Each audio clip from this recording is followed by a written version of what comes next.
Catherine joins us now with more on this very powerful story. Peg Durachko provides all of us with a strong example and witness. Catherine, this must have been a really difficult story to report on, but also to sit through her witness. What stood out to you as you were interviewing Peg?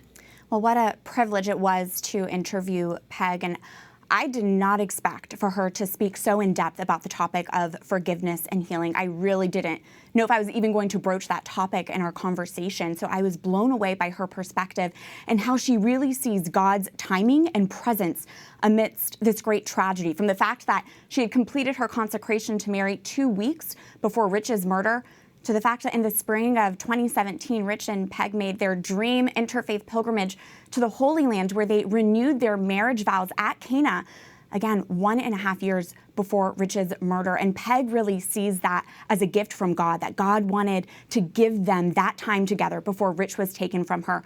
I was blown away by her perspective, and it's important to say Peg wanted to do this interview so she can help others. Absolutely, and she definitely has. Our viewers are edified by this. I was very much edified by it. But they might be intrigued by Rich and Peg's interfaith marriage. What else can you share about how that worked? I was intrigued by that as well, and even hearing out the ins and outs of how they live out Holy Week, which coincides with Passover and all of that. And Peg said, yes, in the beginning of their marriage, there were some challenges, but ultimately their different faiths were a gift to their marriage. They encouraged one another in their faith, and both of them were devout in their own right and even were a mentor couple to engaged couples getting married into the Catholic Church.